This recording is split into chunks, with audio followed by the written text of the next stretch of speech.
In this video, I'm going to show you how to create this really awesome bar transition inside of Adobe Premiere Pro. This one's really quick and really simple to do.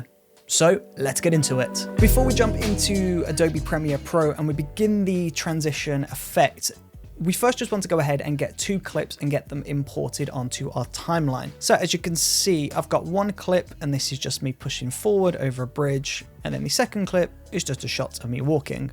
And the transition is going to happen right here. So in order to do this transition, we first just want to go into the project tab and we'll create a new black video. So go new item, black video. Now, if for some reason you don't have this new item button, you can just right click in that tab and just go new item, black video, and we'll press OK. Now we'll just move that over the point where the video transitions. So we'll go to the point where it cuts and we'll go maybe 10 frames to the left. And that's where you want it to start. And then we'll go 10 frames after the cut. And that's roughly where you want that to end. So we've got this transition period here. Now from there, we just want to go ahead and change the color of this text block. So we'll go into Effects, search for Tint, that is T-I-N-T, drop that onto the black video. And in Tint, we'll go Matte Black 2. And we'll select a color of your choice.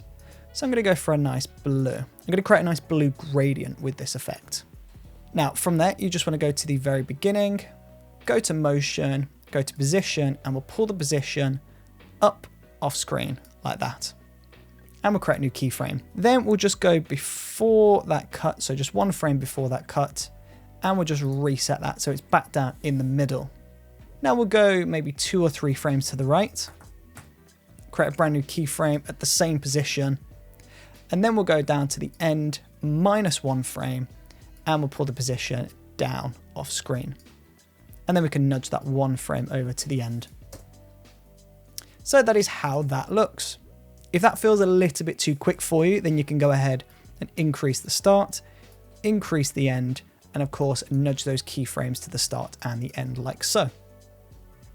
There you go. And of course, if you wanted that to hover in the middle a bit more, then just increase the gap between the second and the third keyframe. There you go, like that. Now from here, I'm just going to go into Effects and I'm going to search for Crop. Drop crop onto black video and we'll just crop the right by, let's go 60%. Let's go 70%. There we go. So we've got this first block coming down. Now we're just going to make a copy of the black video. So if you're on Mac, you want to hold Option. If you're on Windows, you want to hold Alt. Then just drag black video up onto video layer 3 to make a copy.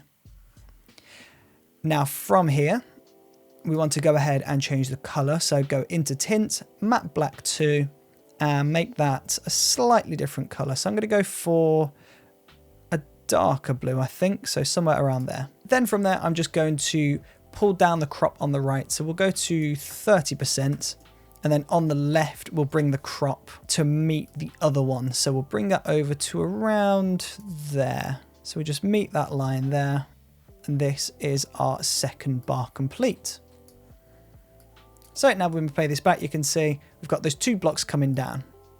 And we want to go ahead and do our last block. So we'll make a copy of that middle block. We'll change the color of that so it's an even darker blue.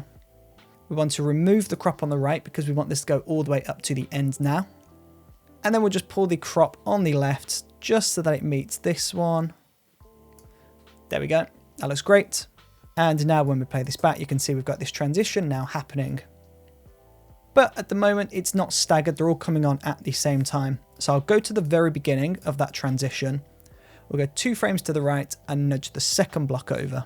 Then we'll go another 2 frames over and we'll nudge that third block over to the cursor. So there is a 2 keyframe gap between each transition start. And you can see it creates this really cool staggered effect.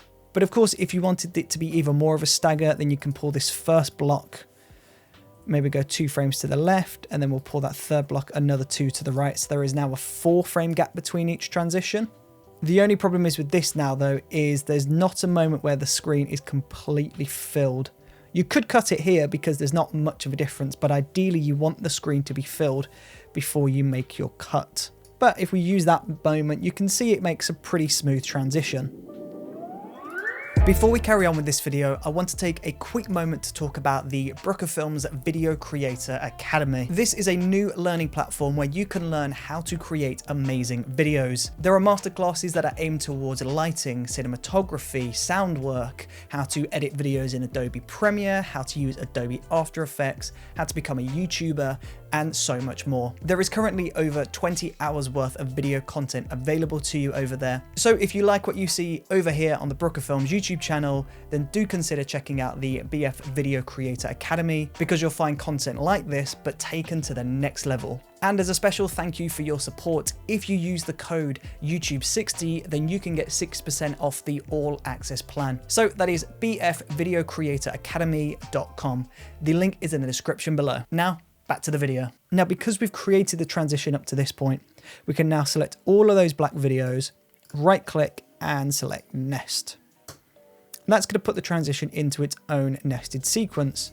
So if we wanted to, we could speed this up a touch. So let's go 130. And that's going to speed everything up at the same time. But before you do that, I would recommend going to the point where the transition appears. So that's here. Make a cut there.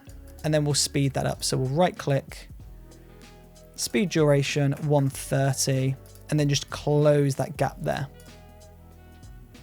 The reason why I've done that is because this cut acts as a marker. We know if it drifted over here, because we've got this marker here, we could just nudge that back up, and that's where the two video clips should meet to make that transition work. Of course, as well, because this is now in its own nested sequence, we could rotate this around, so we could go from bottom to top. So if we go into effects, we want to go ahead and change the rotation to 180. And don't forget, you need to copy that from this second one to the first one. There you go. You can see this one's not rotated, so we'll make that 180 as well. So we've completely rotated both parts of the transition, and that's created this really cool bar transition going up. But there you go, that transition is now complete. It's a really quick and really simple transition to do, but it can add a lot of character, and it can really help to strengthen your brand when used correctly. And there you go. Thank you ever so much for watching this video. I really do appreciate your support, and I really do hope this video helped you to learn something new. So thank you again for watching, and hopefully I will see you on the next video. See you there.